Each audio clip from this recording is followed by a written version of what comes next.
Jadi setelahnya kita berobat di Jakarta di berbagai rumah sakit, ternyata kondisi nyokap nggak kunjung membaik. Kita Ada perkembangan berobat di Jakarta di berbagai rumah sakit, ternyata kondisi nyokap nggak kunjung membaik. Akhirnya kita dapat referensi di rumah sakit mahkota di Malaka. Berangkatlah kita ke situ, diberi obat yang berbeda, dan alhamdulillah pengobatan itu yang membuat ibu saya bertahan sampai detik ini. Setelah anemia plastik sampai sekarang. Intinya sudah coba seluruh rumah, sudah mencoba banyak rumah sakit di Indonesia dan hasilnya tidak ada perkembangan dan hampir tidak tertolong. Dan apa yang terjadi? Mungkin si ibunya ini tertolong disebabkan karena rumah sakit Malaysia. Hai, assalamualaikum warahmatullahi wabarakatuh. Berjumpa lagi dengan saya Meriak TV. Oke, apa kabar hari ini? Mudah-mudahan kabar daripada kalian semuanya semoga baik-baik saja. Oke teman-teman, di video kali ini jom kita reaction bareng ini. Gaji dokter di Malaysia berapa sih? Gaji perawat di Malaysia berapa sih? Dan kenapa banyak pasien daripada negara Indonesia tuh memilih berobat ke Malaysia? Mungkin salah satu faktornya adalah gaji daripada dokter tersebut sehingga tidak memberikan pelayanan yang baik. Andai kata rumah sakit itu diberikan gaji sesuai dengan pendidikannya, maka dokter Indonesia akan menjadi dokter terbaik, teman-teman. Berhubung di Malaysia, dokter di Malaysia gajinya besar dan pelayanan juga baik, banyak dari negara ini go to Malaysia, berobat ke Malaysia. Oke, seperti videonya, jom kita play bersama, let's go. Gaji jadi dokter umum tuh antara 5 juta sampai 10 juta kalau beruntung. Nah, Dokter faktanya kalau beruntung, mau tahu nggak kalau di broadcast tuh itu gaji kalau tanpa praktek ya, nggak itu tanpa dibuka praktek mandiri. nggak buka praktek. Oke. Rata-rata nggak berani kalau buka praktek mandiri soalnya Iya. izinnya susah. Itu kalau beruntung izin gaji dokter umum harus lulus. Nah, ini teman-teman harus tahu nih, di dokter umum tuh ada yang namanya dokter jaga ganti sama, kalau lu kan belum sampai situ ya. Iya, iya. Jadi ada yang namanya dokter jaga ganti. Jadi setelah dia lulus, dia ada dokter, ada klinik nih mau dokter jaga ganti. Lu percaya gak? Dokter tuh buat uang duduk aja cuma dibayar gocap 50.000 Berapa? per hari. Kalau jaga ganti? Ya. Jadi ditawarkan di broadcast, siapa yang mau gantiin di klinik apa tuh 50.000, kadang 75.000. Ini UMR mana nih? Gak ada. Dokter. UMR tuh gak berlaku buat lulusan dokter, digaji 1 juta coy per bulan. Jadi dokter tuh gak ada bedanya yang baru lulus tuh kayak guru honorer. Lucu kan? Di negara maju, Ya, dua profesi paling dihargai itu adalah dokter dan guru. Iya. Di Indonesia, dokter dan guru malah gajinya tidak lebih besar daripada wakil rakyat. Iya. Tahu nggak kenapa gaji perawat di Indonesia itu amat sangat mengenaskan banget. bentar teman-teman ya.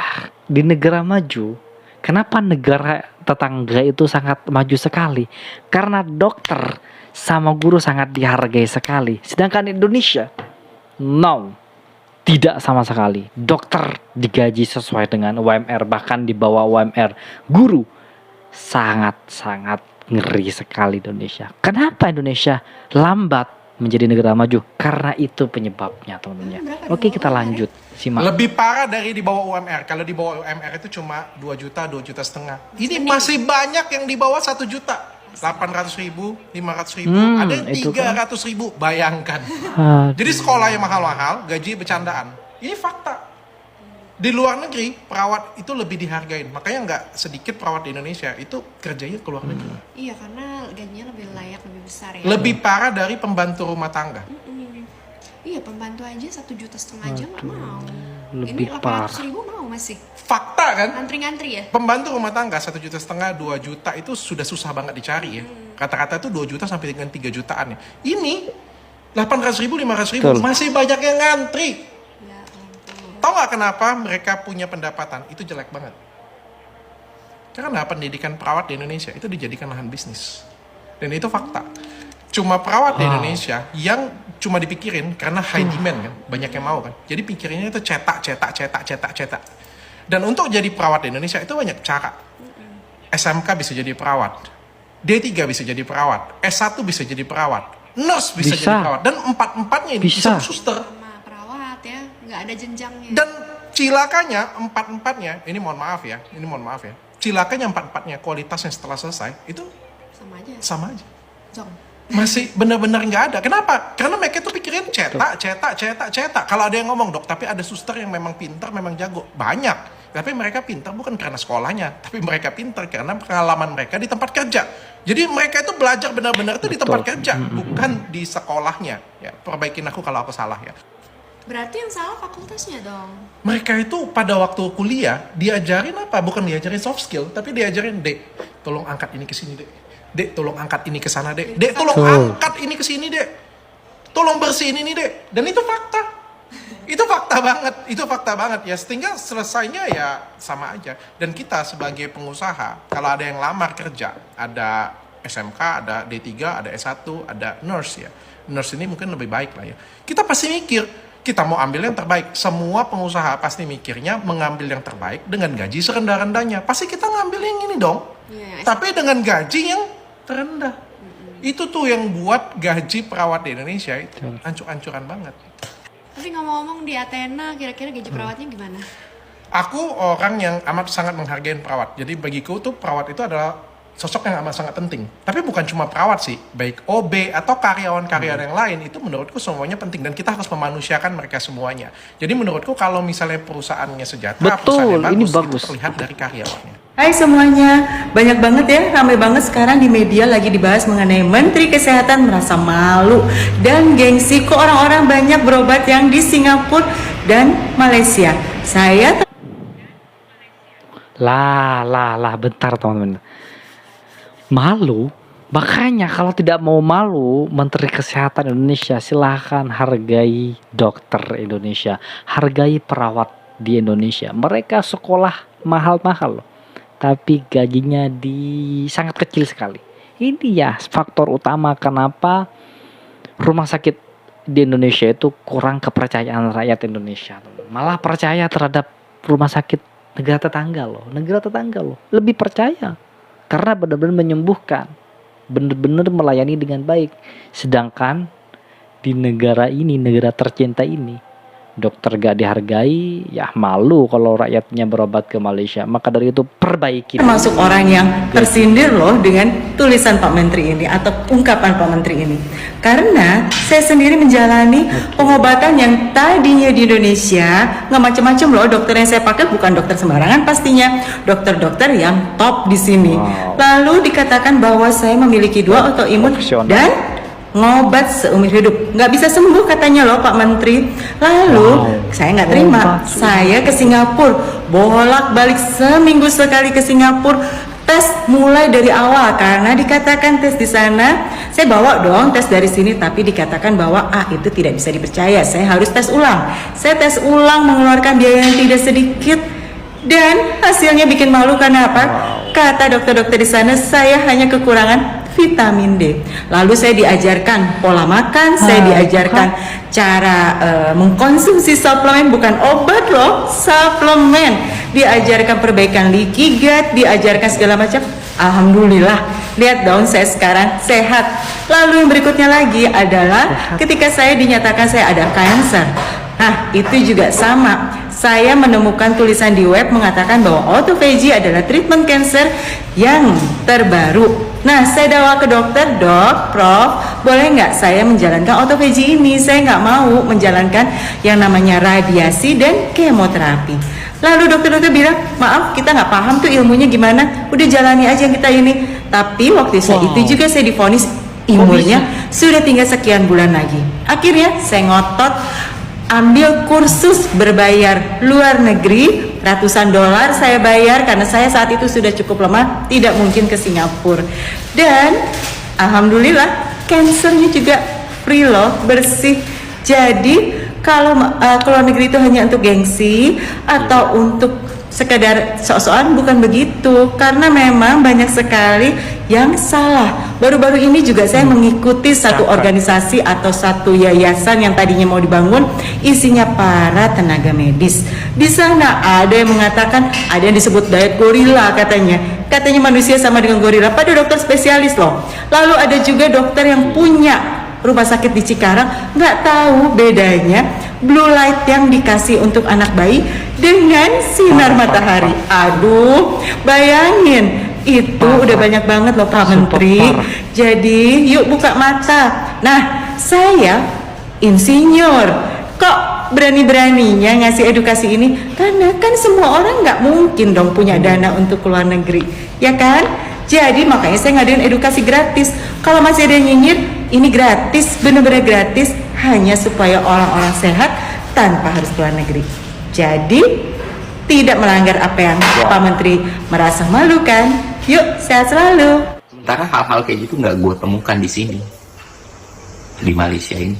Akhirnya kita dapat referensi di rumah sakit mahkota di Malaka. Berangkatlah kita ke situ, diberi obat yang berbeda, dan alhamdulillah pengobatan itu yang membuat ibu saya bertahan sampai detik ini. Ada hal yang menurut gue jauh lebih penting untuk gue sampaikan kepada teman-teman semua, yaitu masalah salah diagnosis. Oke, sebelum kita mulai lebih lanjut, gue disclaimer dulu dari awal, konten ini gue buat bukan untuk menyudutkan atau mendiskreditkan pihak tertentu. Ini cuma perspektif, cuma sharing pengalaman, sudut pandang dari gue sebagai seorang yang awam dengan dunia medis, dan pertanyaan besar di kepala gue, kenapa ini bisa terjadi berkali-kali. Ya, dan buat ibu gue sendiri itu udah terjadi 2 kali Pak, dan salah diagnosanya itu cukup fatal. Yang pertama terjadi tahun 2016. Waktu itu kondisi fisik ibu gue drop. Kita periksa ke dokter, kita ke rumah sakit, dicek darah, ternyata trombositnya turun drastis sekali. Dan di sana diagnosis dari dokternya ya nyokap gue menderita demam berdarah, dan ditangani dengan pengobatan demam berdarah pula.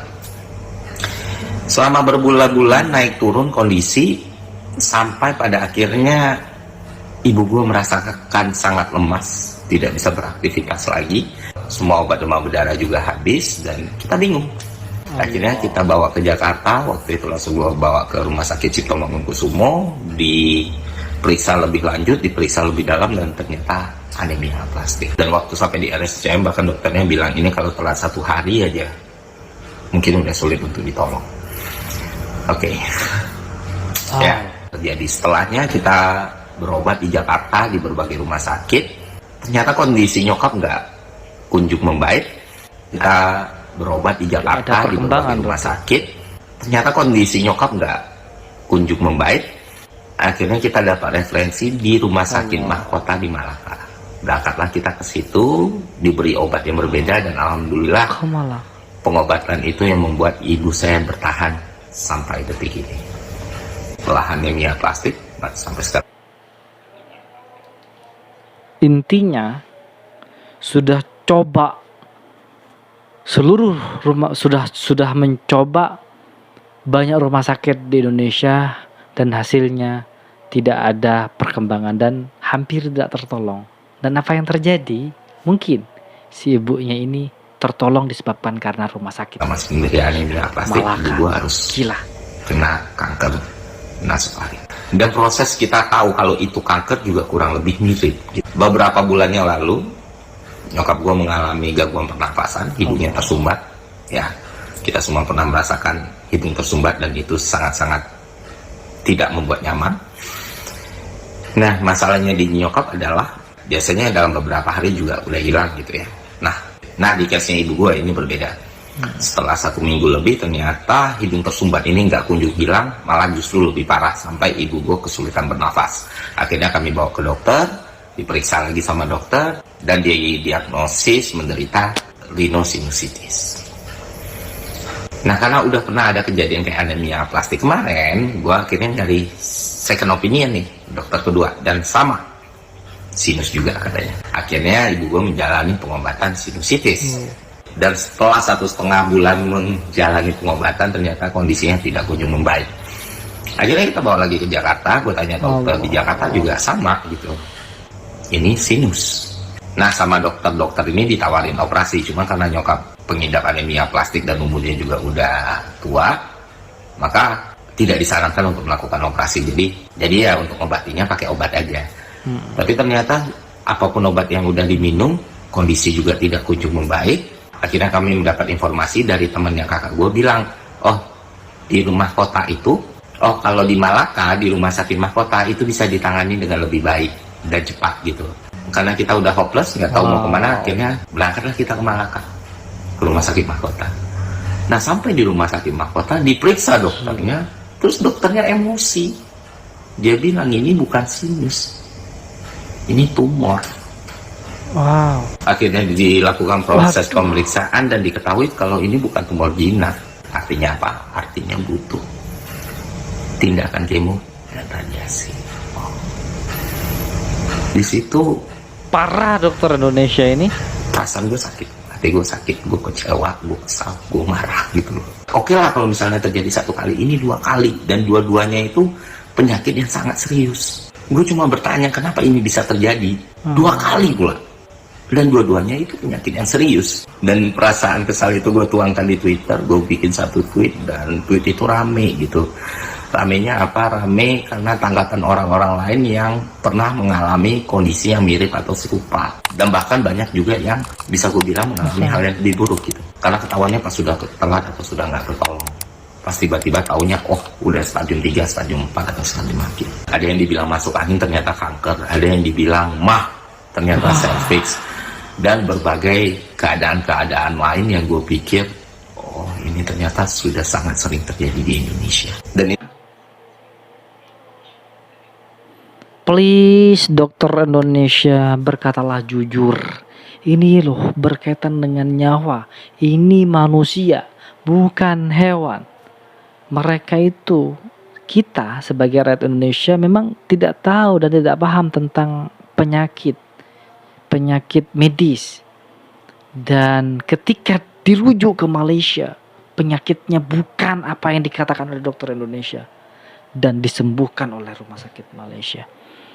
Kenapa dokter Indonesia itu membuat gue mengulang beberapa memori lagi. Salah satu teman akrab gue, ya, waktu itu kami nikah di tahun yang sama. Jadi seharusnya anak kami berada di usia yang relatif sama. Nah kebetulan beliau menikah, langsung punya anak, dan anak itu lahirnya sehat sekali gitu, nggak ada masalah, nggak ada gangguan. Tiba-tiba anaknya menguning, diperiksakan ke 2 rumah sakit, dibilang nggak apa-apa. Dibawa ke rumah sakit yang lebih besar dan barulah ketahuan ada cairan di rongga dadanya. Dan ya, pas sudah tahu ternyata terlambat. Dan mungkin teman-teman yang nonton video ini punya cerita yang sama dari orang terdekat, keluarga, teman, atau lain sebagainya. Dan sampai detik ini gue mikir kok bisa sih hal kayak gini kejadian. Ya kita semua juga tahu mungkin ya jumlah masyarakat dan jumlah dokter di Indonesia itu sangat-sangat tidak seimbang. Ya kan, ya kita kekurangan banyak dokter. Terus gue berpikir, bukan. Oh ya kalau gitu solusinya tambah aja dokternya. Tapi bagaimana kita bisa menambah dokter dalam jumlah yang banyak kalau ternyata pendidikan dokter itu hanya bisa dijangkau oleh segelintir orang? Karena seperti yang kita ketahui mahal. Betul. Pintar aja nggak cukup untuk jadi dokter. Betul. Lu harus pintar, betul, kan? Dan lu harus punya uang. Jadi ya ini bukan masalah sederhana yang bisa diselesaikan dengan membalik telapak tangan gitu. Nah katakanlah suatu hari masalah ketimpangan jumlah dokter dan penduduk ini bisa diatasi, ini juga nggak linear sama kompetensi dan pelayanan di dunia medis. 1 tahun lalu ada video viral di TikTok ketika ada nakes yang mana mereka membuat konten yang bilang bahwa kalau pasiennya BPJS itu mereka males gitu. Itu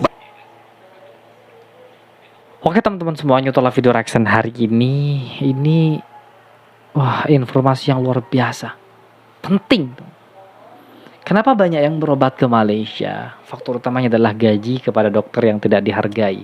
Karena kata dokter Dirta itu mengatakan bahwa negara maju itu hanya ada 2. Bukan negara maju hanya ada 2. Proses menjadi negara maju itu prosesnya ada 2. Hargai guru, harga dokter, maka negara itu akan menjadi negara maju. Dan cerita yang terakhir, hal seperti ini tidak ada di Malaysia. Cuma KOKORI tidak terima fakta. Sebenarnya iya, KOKORI ini jelas dia tidak terima fakta-fakta yang terjadi di Malaysia. Dia hanya membanggakan Indonesia yang benar-benar tidak pro rakyat itu. Tapi mudah-mudahan setelah dipimpin oleh Bapak Prabowo, Indonesia menjadi sejahtera dan cepat menjadi negara maju, teman-teman ya. Ini bayangkan loh, salah diagnosa di Indonesia. Ketika di Malaysia penyakitnya tumor. Di Indonesia sudah begini, sudah begitu. Hampir ini kalau telat 1 hari, maka penyakitnya tidak bisa ditangani. Itu kata dokter Indonesia. ketika dirujuk ke Malaka, rumah sakit Malaka, apa yang terjadi? Ini tumor, Pak. Tumor yang sulit untuk diobati, tapi sembuh di rumah sakit Malaysia. Saya ucapkan terima kasih banyak rumah sakit Malaysia yang telah memberikan keselamatan bagi rakyat Indonesia yang berobat ke sana. Oke, saya jangan terlalu banyak berkomentar tentang hal ini. Silahkan teman-teman komen saja di kolom komentar. Mudah-mudahan video ini bermanfaat, penuh dengan informasi juga. Jangan lupa buat kalian yang suka dengan video ini, silahkan bantu dengan cara menekan tombol like, komen, dan share. Dan jangan lupa juga subscribe. Baik, kita akhiri. Wassalamualaikum warahmatullahi wabarakatuh.